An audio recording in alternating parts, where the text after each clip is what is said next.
Langston Hughes, an African-American poet, penned these lines under the title of a poem that many of you probably know, called A Dream Deferred.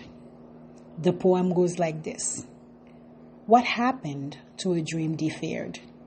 Does it dry up like a raisin in the sun? Or fester like a sore and then run? Does it stink like rotten meat? Or crust and sugar over like a syrupy sweet? Maybe it just sags like a heavy load. Or does it explode? This poem has strong imageries that give each and every one of us a vivid picture of a dream, of a hope, of goals and aims for the future, or things that we used to dream about, or a prayer that is still unanswered. I know in my journey to Christianity, I have had many dreams that have been crushed or deferred. Many of them, God has taken different directions. And sometimes it is painful to think about plans and goals that I had for my life. And it is easy. I could go on my own and make them a reality. But I know that everything that is done outside of God's will has consequences that I am not willing to pay, especially if they are negative. So what do? What do you do when year after year, your dreams and your goals seem to become a distant memory rather than a reality? So I want to invite you to open your Bible with me to 2 Kings chapter 4 verses 18 to 36 to look at the story of the Shunamite woman and see what are some of the options that we as children of God have when our hope is dashed. So I'm not going to read the verses. We will go to some of them as we continue on. When we first encountered the Shunamite woman in 2 Kings chapter 4 verse 8, we find her urging the prophet Elisha to eat some food. We don't know her name. She was referred as the Shunamite woman because she is from the town called Shunem.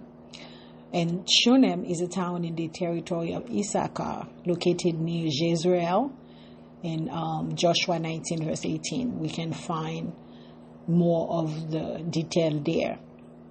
So Issachar is on the hills of Mount Moreh, that is overlooking the eastern end of the Jezreel Valley. And the Bible talks a lot about Jezreel Valley because there is a lot of violence, biblical violence that happened there. You can find more, for example, on 1 Kings chapter 1 and 3. So this woman, a Shunamite woman who is not Israelite, and we don't know her relationship with God or anything like that, or even the prophet, but we understand that she had observed him passing by often. And one day she kind of forced him to eat with her and her husband. We say forced because the Bible says she urged him. And maybe because, first of all, Elisha was a Jew or an Israelite and the lady was a Shunamite. There was already a cultural difference. And the fact that she also was a woman, that also created some other chaotic thing as well. But praise God, she was married. She was not a single woman. If she was a single, we know that would have gone probably differently with her. Lots of talk, but she was married. The lady had such great hospitality that it became a habit that every time Elisha would pass there with his servant, he would go to her home and he would eat. And the Bible tells us that this woman was an Isha Gedola. So I'm using this Hebrew word, Isha Gedola. You would hear it throughout this conversation. Isha Gedola means a great woman.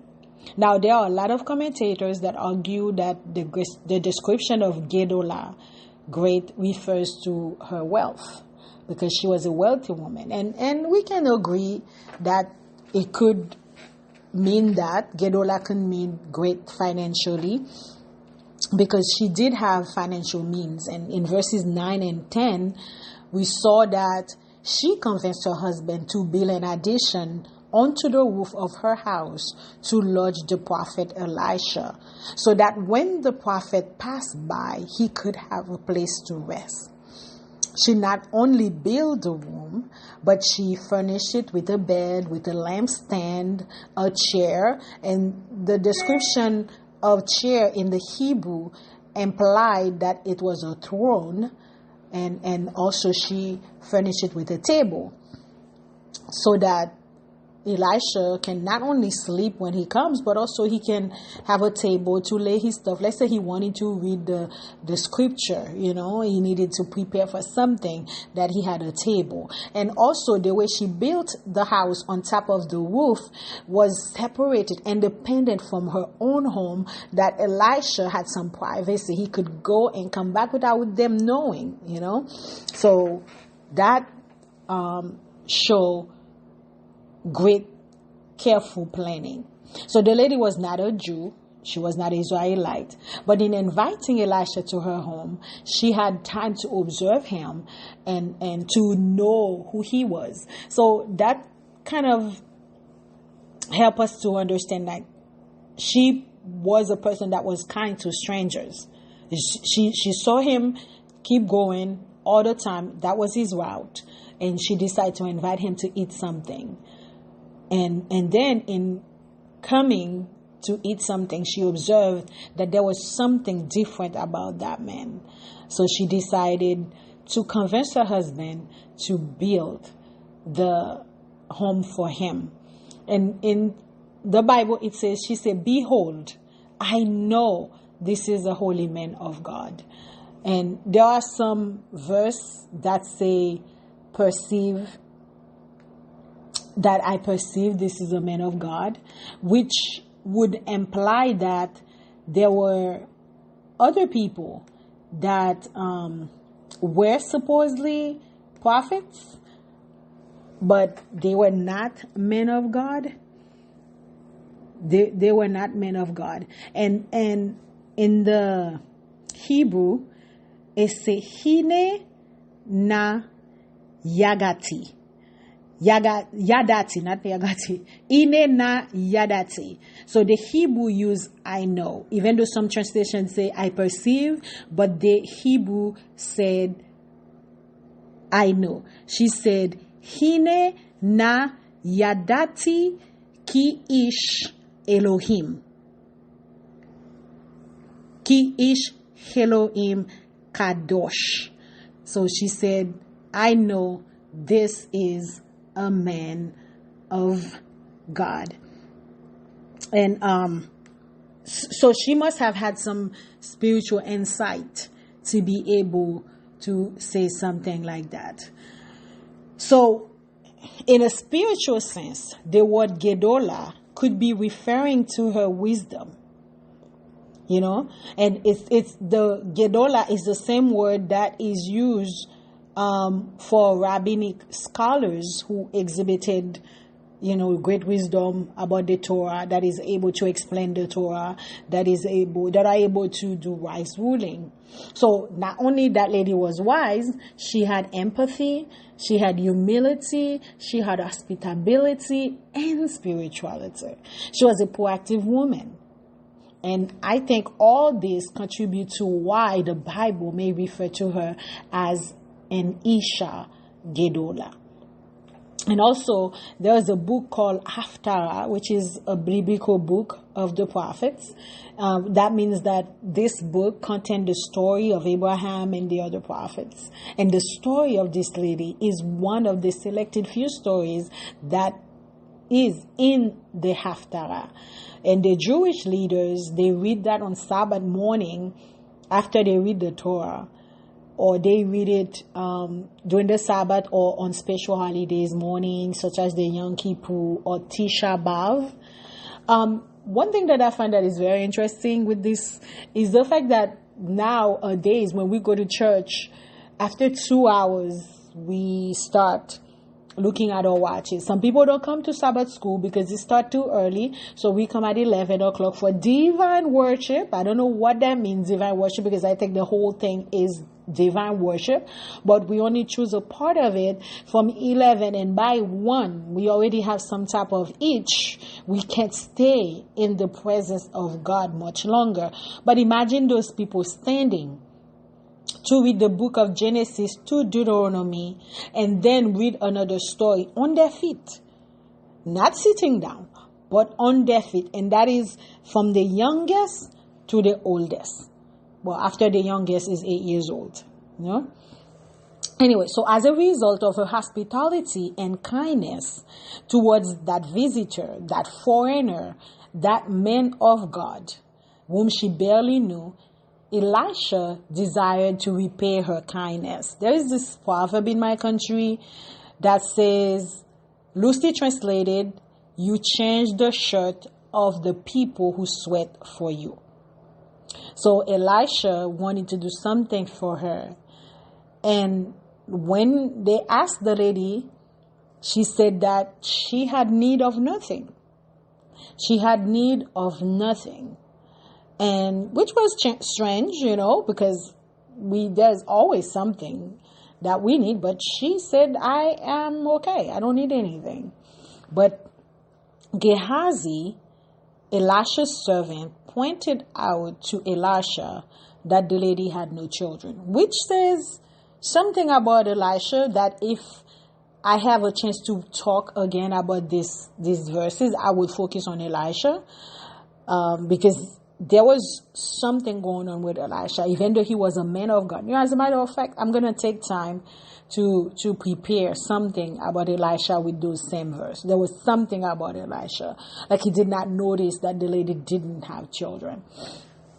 So, but the question is, why wouldn't she ask Elisha for a child, She had certified by saying, I know this is a man of God, that she knows that he was a man of God. And she must have heard of something of the things that God has done through Elisha, So some of the questions I had, is it possible that she had been praying for so many years, and never mind, she may not have been praying to the God of heaven, but she had been praying for so long and she had not found an answer, and she gave up, or maybe she just come to the point where she had everything she needed. She did not want to upset God by asking for other things. I know there are times we feel that way.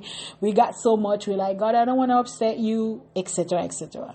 Or she did not want to be disappointed after having her dreams crushed over and over again. So when the prophet offered her a child, she said, leave it alone. I got all I need. He even said, can I talk to the king for you? Is there something? Is there a dispute? Is there something? But this Gedola, Isha, said, I live among my people. So, when you're among your people, everything's supposed to be peaceful. You're supposed to be in peace with everybody. So you shouldn't be having any issues. You shouldn't be having any problem because you are among your people. But it could also mean that her refusal to accept something from the prophet just proved that her kindness towards him was not self-centered. She was simply a Gedola Isha. She was content and satisfied with what she had. She didn't do it for him in order to extract some kind of blessing for him. She just wanted to help because this is who she is or who she was. But there's another possibility. She may have miscarried a child before or have lost a child, and she did not want to experience that pain again. And I know that there are some of you may be hearing this and you may have experienced a loss of a child, and you just give up on the idea because you don't want to go through the pain again, because it's painful to have dreams, to have hope, to have plans. And I know some women, the minute they know that they're pregnant, they already start buying clothes, start buying little toys, start dreaming, decorating the womb, what you're going to do, if it's a boy, if it's a girl, you start dreaming because life is going to be different, life is going to be challenging, but beautiful. But then a miscarriage happened and you lost you lose that child. And if it's something that is happened repeatedly, because some women do go through that on more than one occasion, she don't want to have that experience again. But regardless of the reason, she said no. But the prophet went ahead and granted her a child. He said, by this time next year, you are going to have a child. Despite the fact that this woman knew who God was, she knew who the prophet was. He was a prophet of God. She did not have the courage to trust him all the way. Her pain was raw, and it was hidden into her kindness. I don't know, have you ever found yourself in a position like this where you try to hide your pain by serving others? I know I've done that in so many occasions. When I feel sad, when I feel like I'm going through some type of pain, I love to cook for people. So I would cook so that I can hide my pain, because it gives me pleasure to watch people eat my food. Not because I want to brag about my culture or anything like that. We have some good food, like some legumes, some black rice, some maimoulin. Oh my goodness, let me not go on. Anyway. So when some lalo, never mind, I'm going back. So when she tried to hide her pain by serving, which was a good thing, it was a positive thing, because those are positive way of moving on. But she did that. But anyway, so in verse 18, picking up from the story that I wanted you to read, by the way, if you want, you can pause this video and read 2 Kings chapter 4, verses 18 to 36. So you can have the background of what I'm talking about. I didn't read it because I didn't want to make it longer than it has to. But you can always pause this and read the story. So in verse 18, we found this child, maybe a toddler, maybe around like 5, 6 or 7 years old, because he was still a child, because the mother could carry him. He was in the garden, observing his father harvesting whatever he had planted, and the father himself, which we could say a lot of things about the father, but I'm not going to go down that route.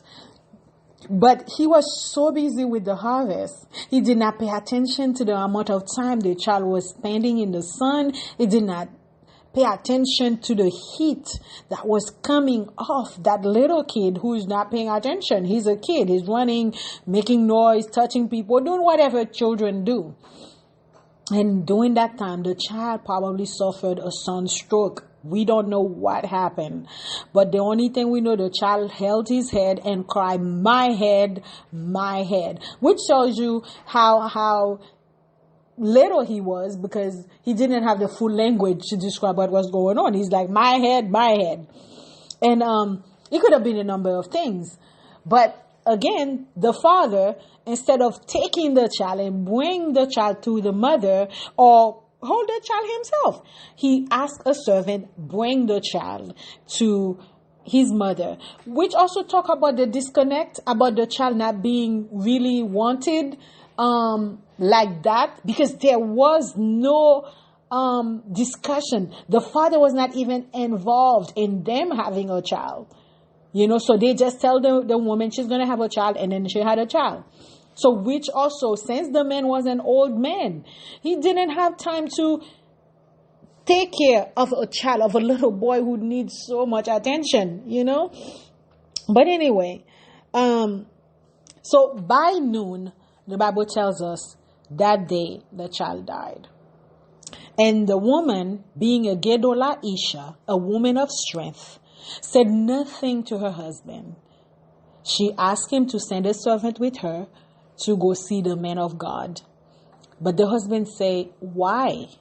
Because it's not new moon, nor a Sabbath, which tell us that they also were very familiar with the Israelites' culture, with the Israelite worship.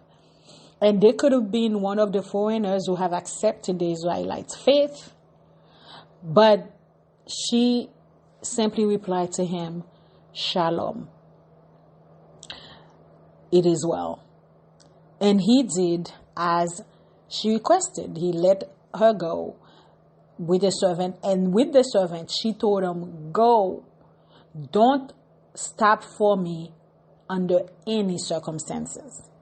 And this text here shows that the Shunamite woman was also respected by her husband, and she had autonomy to act and go as she pleases. Contrary to the Israelite woman who could only go out once a year and must be accompanied by a male servant whom their husband trusted. And in a research that I did while I was in college, it says the Israelite woman had 3 routes: from her father's house to her husband's house, and from her husband's house to the cemetery.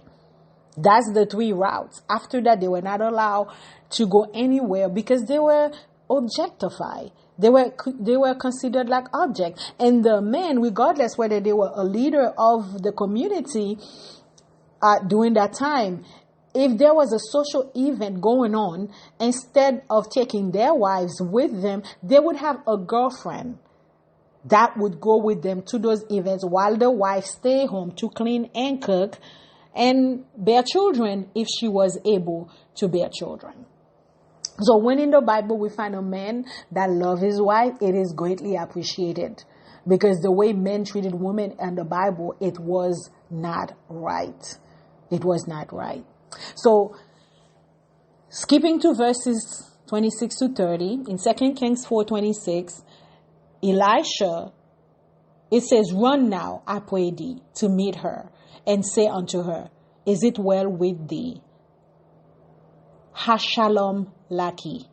Is it well with your husband? Hashalom lakish. Is it well with the child?" And she answered, "It is well." This is where I understood, because I usually think shalom means peace, and I know it means peace. But in this context, I'm saying shalom is more than peace. When in the Hebrew they're talking about peace, they're talking about peace like internally. They're talking about well-being. They're talking about financial peace. They're talking about, so when someone say shalom to you, they wishing you well. It's not just the fleeting peace, It's the peace that surpasses all understanding. It is the peace that you have, like everything is okay. And then she said peace. And because it was not a habit for her to make this trip, the minute that Elisha saw her, he was concerned, and he sent Gehazi to check on her, to see how she was doing. But she did not tell Gehazi her problem. The same she did not tell her husband, so she did not tell Gehazi. And sometimes telling people your problem does not bring results. It can create more anxiety as people start feeling sorry for you and start spreading the tale that you may not want others to know. So this woman, she was smart in not telling Gehazi what her problem was. And I know I've shared with you maybe a couple of weeks ago about how I come to this point where when I share something with someone, I most likely want you to pray for me, or I want to inform you of what's going on in my life, is because you are dear to me. So if I share my things with someone, it's because you are dear to me. But I don't share it with people that I know is going to complain. They say, "Oh my God, you poor child." I don't need that. Because when you share with people that complains, with people that are like, "Oh my God, what you're going through," and then, "Oh my God," whatever they're saying in that moment, even though you may have had strong faith, but the fact that they're complaining around you, you start to espouse their feelings. And then you start complaining to God, and your faith start declining. So this woman, she was smart. She took her problem to the source. And this is the one thing that I'm learning to do. I take my problem to the source. If I share it with a friend that I know is going to take it to the source, it's not a friend who's going to complain about it and to make me feel worse than I should feel. Because I try to be strong about what's going on. But then if you have somebody, they say misery, call on to misery. So if somebody is being miserable around you for your own problem, then you're going to start feeling miserable as well. But she said, "Is it well? It is well." She withheld the real sorrow of her son's death. She waited until she could talk to the prophet directly so she can release the pain that she was holding on for how long, I don't know. Because I think they were about maybe 17 to 25 miles from distance from each other. And so she didn't talk to anybody. She only wanted to talk to Elisha alone. And the desire to speak to Elisha also speak volume of her confidence, and the to know the ability that Elisha had to help her with this situation. And another thing for me is the fact that this problem was between her and Elisha, because she did not ask Elisha for a child. So she had told him to not give her a child, to let it go. But Elisha had put it upon himself and gave her a child. So this problem was Elisha's problem, and he had to deal with it. And in 2 Kings 4:27, he said, when she came to the man of God to the hill, she caught him by the feet. But Gehazi came near to thrust her away. The Hebrew said he came to push her away, And the man of God said, let her alone, for her soul is vexed within her, and the Lord had hid it from me and had not told me. So in holding the feet of the prophet, she was being humbled. She was being vulnerable by holding to his feet, because it was like a sight of relief, that she had just, I don't know, the way I can picture it in my mind, it's just like when you're so thirsty and you've been in the sun for so long and you come home and then you just get a very nice glass of lemonade that is really well written with some almond extract in it, and then some ice, and you just take or for those of you who don't drink, sweet stuff, a really nice, nice glass of water, cold water, and then you take a sip of it and you just feel your soul just being satisfied. And that's how I can picture her holding onto his feet. It's just like, finally I'm where I can unleash my burden, where I can talk freely, But Gehazi thought that she should not have touched his feet. And then he come to push her away. But the prophet was like, no. Because she had been there for the prophet. She has been helping him when she didn't have a choice. She didn't have to do it. But she chose to help him. She was a blessing to Elijah. She opened her door to him. And she had been a blessing, an abundant blessing to him. And also when she touched Elisha's feet, he knew that something was wrong. So her pain was communicated to him. But God still did not reveal what was wrong to Elisha, to her. Because usually, as we are told in the Bible, Elisha is the kind of person, wherever you may be, like I have a friend, Maureen, in Ireland, and I'm here in Michigan. If I'm Elisha, God could tell me what's going on. So Elisha could call Maureen and say, hey, Maureen, this is what's going on with you. This was Elisha, because God would reveal things to Elisha. But God didn't do that. And this is what I am suggesting the reason is why God did not reveal to Elisha the problem. Because the gift of the child was from Gehazi and Elisha. And I think God had answered the prayer because Elisha was a man of God. He was allowing Elisha to save face when he declared that the lady was going to have a child by this time next year. But there was no agreement about the child being conceived. Her husband was not even on it. It was Gehazi and Elisha that decided, even though the woman said no for whatever reason. But Gehazi projected the culture of the Israelite woman upon her. In the Shunamite culture, her husband's eyes, in her husband's eyes, she was loved. She was respected and she was worthy, even though she didn't have a child. In her community, she was loved and valuable, even though she didn't have a child. She even said, I live among my people. Because among her people, she had worth. She was not inadequate. But two Israelite men projected their values upon her. What they think, the value of a woman, they projected that upon her and decided she was inadequate. She must be incomplete because she did not have a child. And they decided, despite the fact that she was a Gedola Isha, her value was in having a child. So, in a way, it's like they tried to diminish who she was to bring her up, by giving her a child, when in her community, she was worth it. And also, in the eyes of God, she was worth it.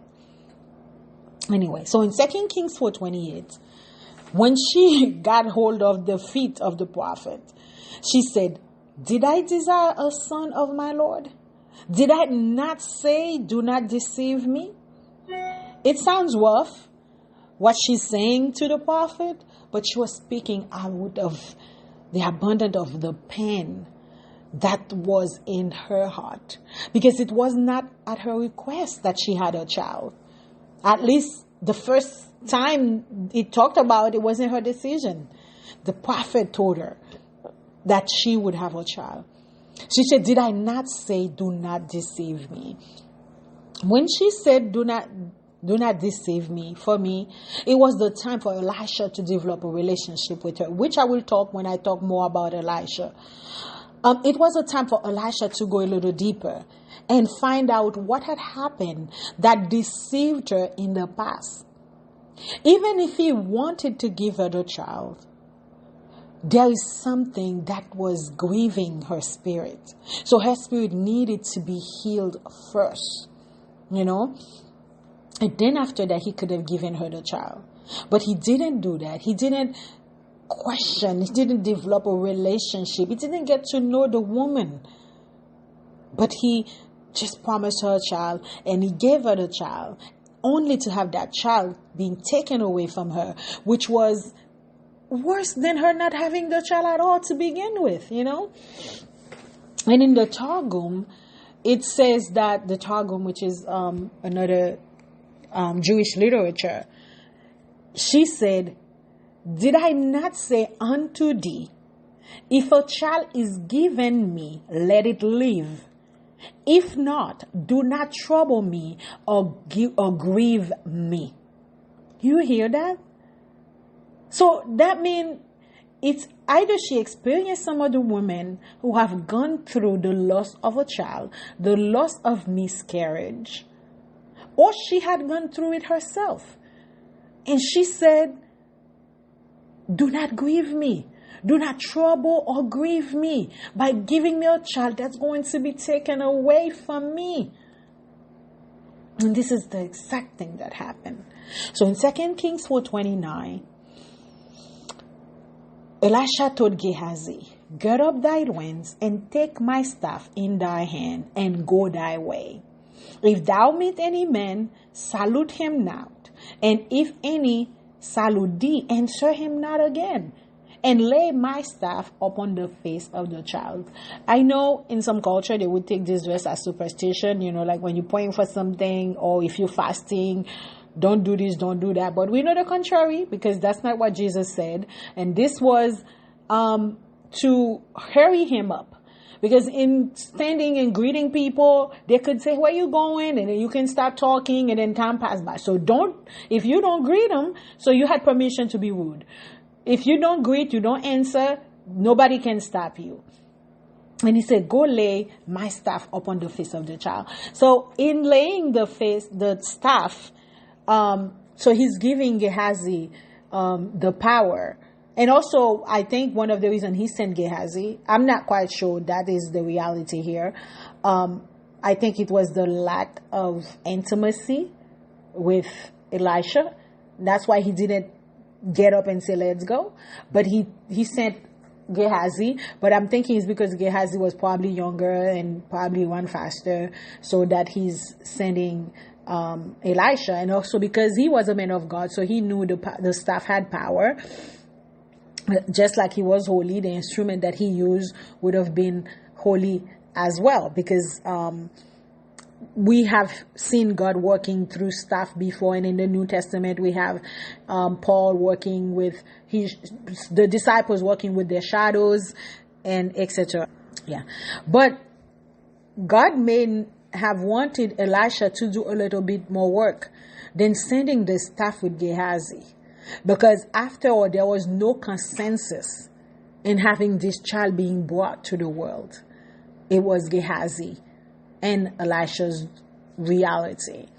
So the staff symbolize his claim upon the child, and then the power of God and Elisha's authority. But one thing that happened, the lady was not satisfied with Gehazi going and laying the staff upon the child. And then I love this verse, 2 Kings 4:30. She said to Elisha, "As the Lord live, and as your soul live, I will not leave you." And those words were the same words that Elisha had told Elijah when Elijah was being lifted up into heaven. He had told Elijah, "As your soul live and as the Lord live, I will not leave you." So once the lady said that to him, I don't know, maybe it struck a chord in his soul. So he arose and he followed the lady. So skipping to verse 33 and 34. So Elisha went to the lady's house, and he went into the room where the child was, and then he prayed. And then after he prayed, he laid himself upon the child, like he put his mouth in his mouth, he put his hands upon his hand, he laid upon him. And then the Bible tells us that the child's body started to warm up. And then Elisha got up, but the child did not revive. And then I don't know what's going on in Elisha's mind at that time, but he got up and he started walking to and fro in the room. He started walking to and fro, probably communicating with God, probably meditating, probably, I don't know, but he was getting access towards heaven. And then he went back again in verse 35, and he laid upon the child again. He put his hands upon the child's hand. He put his mouth. He laid upon the child, and he stretched himself upon the child's body. And then the Bible tells us that the child sneezed 7 times. And then the child opened his eyes. I think in the sneezing, like whatever it is that was in the child's head, because he held his head when he said, "My head, my head." I think in the sneezing, there was this recovery and everything was cleared out in his head. And then he opened his eyes to see the prophet in the womb with him. And in verse 36, he called Gehazi and said, "Call the Shunamite." So he called her, and when she would come into him, he said, "Take up your son." And she, in verse 37, she went in and she fell at his feet, and she bowed herself to the ground and took up her son and went out. For me, I'm thinking in the sneezing, which is the number of completion, the 7th time is the number of completion. I think that's when God came on board. That is when God himself gave the lady the child. So there was some work that needed to be done, because for me, and I'm saying this, and I know it could be strong with some people that I said this, I do feel like it was a violation of the lady's right. Because she had said no, they did not respect her wishes. They went ahead and gave her a child. And there was no discussion. She said no. If they wanted to have a child, there must have been more conversation about why she didn't want a child. And I know it's the Bible, and I know there are things we don't know about it. But that was a violation of her rights. She said no. It should have stayed there. But anyway, so when I started this, we start with a poem about a dream deferred. What happened to a dream deferred? And even though I did not say the title of this that I'm talking about, it's called When Hope Dashed. When your hope dried up, when your hope, you are disappointed, and so on. So when hope dashed, that was the title of this. I didn't say it earlier. So the poem said, what happened to a dream deferred? Does it dry it up like a raisin in the sun? And we know raisin is very sweet, very delicious. People love them. And there are sometimes I see some big plump raisin, and I really like them when they juicy like that. And imagine during that time, things were better. So those raisins could be like huge. But when it start drying up, it become useless. It has no value. And some of them, they dried up, they fall on the ground, and they got rotten. So what happened to the dream?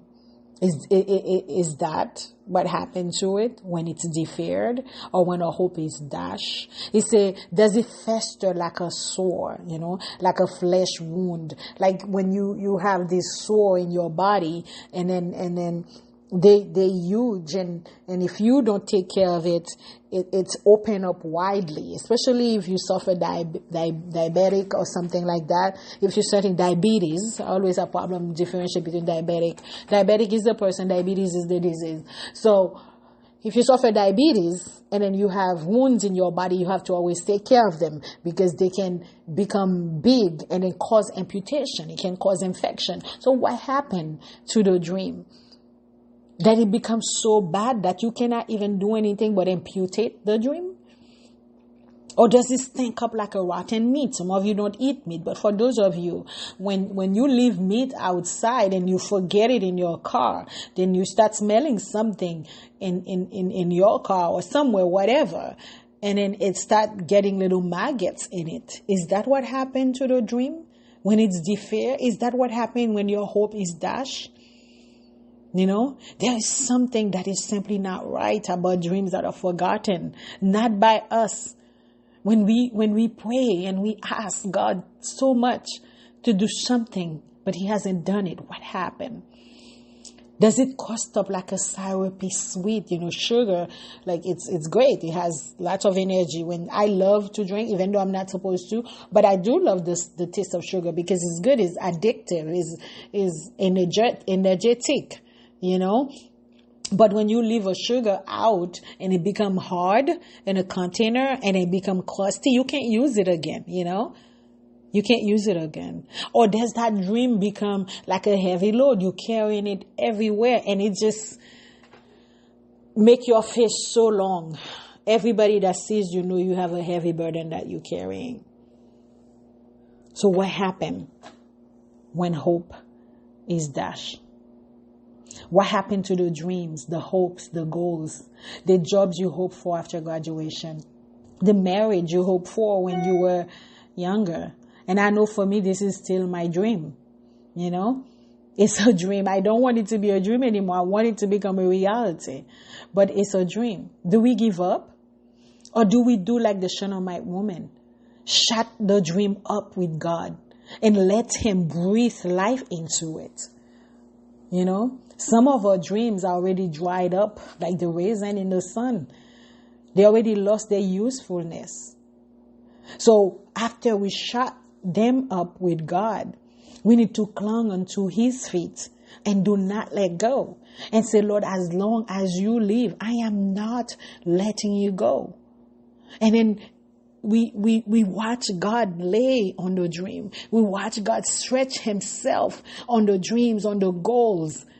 And then watch our dreams sneeze 7 times, It takes faith. It takes strength to hold on, to pray morning after morning, night after night, year after year, and not seeing anything. But God is not going to make you feel shame. He is not going to let others ask you, where is your God? The God that you're telling me about, the God that you worship. He's not going to let His name be trash, because He is proud of who He is. He is God and there is no one like Him. And that's why I love Isaiah 42 when God is bragging about Himself. He said, there is no other God. I am the God. There's no one like me. I'm the one who created heaven and earth. I'm the one who called you into existence. I'm the one who think of you before you were even born. I'm the one who decided before the foundation of the earth, while you were still a secret in your mother's womb, while your mother, father, and mother's mother, mother's mother, father's father, while they didn't even exist, I think of you. I am the one. I am not going to let your dream deferred. I am not going to let you be ashamed. He's not going to do that. Just like he says in Psalm 25. He's not going to do that. So you need to hold on. And if you find yourself focusing more on the dreams, seemingly deferred, do like the Shunamite woman. Put the dreams, the goals and desires on God's bed. Shut the door behind you and engage in your community. Start working for God. Because while you know where to put the dream, there are many others who are desperate. They don't even know God. So while you engage in his work, he will bless. He will open doors and do for you what only he can do. And I know that God is inviting us. He's inviting me. He's inviting you to pray for the dying world. There is so much going on in the world today, in our community. We can shift our gaze from ourselves and start praying him for our community. We can unite our hearts with God's hearts for the dying world. The Shunamite woman was a Isha Gedola because she cared about her community. She was content and satisfied because she was busy blessing others instead of locking herself up in a corner and crying about her dream deferred, about dash hope. I have a friend who I admire a lot, and that's Dana, my friend that, brought me down to Michigan. Dana is always busy doing God's work. She has dreams, but she put her dreams in God's hand, and that's the way I see her. She put her dreams, she's like the Shunamite woman. She put her dreams in God's hand. She laid on God's bed and she said, have your way with it. She is going everywhere, doing God's business. She's going everywhere doing God's business. I admire her for that. I don't think I ever told her about that, but I do. I admire her. Sometimes I wish I had her freedom to do that, but regardless, that's who she is. That's who God made her to be. Who God made me to be is to be in my community and to work in my community. I love to travel and preach the gospel, but at this moment where I am is where God wants me to be. So I'm not envy or jealous of her, but I admire her for being able to just go whenever there is a need for her to just go and then trust God to take care of her business, And recently I came to Michigan and I honestly was very disappointed that in a town of 48,115 people as of 2019, and it could be more because I'm here now, and they're having new census being drawn up, we have less than 500 Adventists in this community. And the fact is, they also have plenty of other churches, and there is such great needs in this city. Even in the place where I live, on any given day, you can find 20 kids on the playground running around. You can find 20 kids running around. And when I came here, I was sad. And I was like, God, I don't know why you're bringing me here. I feel like God was isolating me. But when I came here, when I entered the bay, I was filled with sadness. But when I came here, I saw the need that there was. And I immediately started to pray, asking God for ways to help. Not only the community where I live, but this whole city. I know I cannot do anything on my own because I'm just one person, but God can. He can send people to help rebuild the city. He can engage the heart of the people in the churches to help, especially the African American community I see here. Like in the hospital where I work at, most of the African American I saw or I see, they are doing level entry job. You know, I was on that website looking for a doctor. I couldn't find one. And the few one they have, they seem to be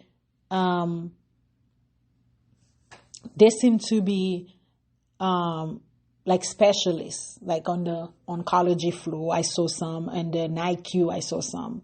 But just a general African American doctor, I couldn't find one.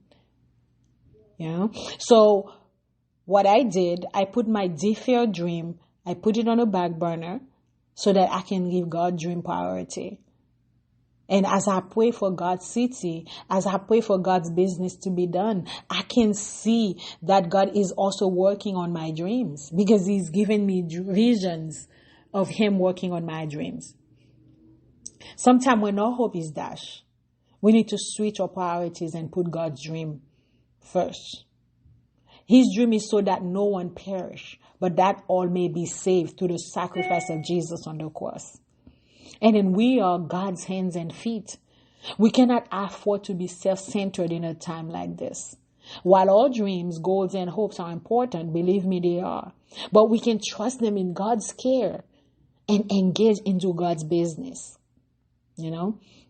And there is a song that I learned throughout the years. It's a song by Lily Goldman called Al Final. And I like that song because whenever I get sentimental about my dreams and I would listen to the song and it would help me put things in perspectives. And I've been listening to this song. It's in Spanish, so I'm just going to read it to you. And if you want to listen to it, it's called Al Final by Lily Goodman. And then you can listen to it. And as you decide to engage in God's dream, because Jesus is coming soon. We have been listening to it for a while, but I'm telling you, my friends, Jesus is coming soon. Everything in the world telling us Jesus is coming soon. So we cannot afford to miss this opportunity like the Israelites, like the Pharisees and the Sadducees and the scribe did when Jesus came and they did not know Him. They did not know Him so much so they killed Him.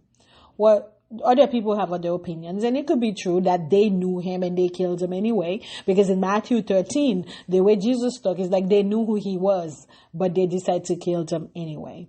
But we can't afford to be like them, because if we want our dreams really to become a reality, some dream is going to become reality in the kingdom of God. And the kingdom of God, my friends, is not when we go to heaven. Because heaven is a place you're going to go temporary to judge people, but you're coming back on earth. So our home is on earth. It's not in heaven. All right, so let me read the song to you. It's in Spanish. If you don't speak Spanish, I'm sorry. You can stop it right there. It says, Yo he visto el dolor acercarse a mí, causarme heridas, golpearme así. Y hasta llegué a preguntarme, ¿dónde estabas tú?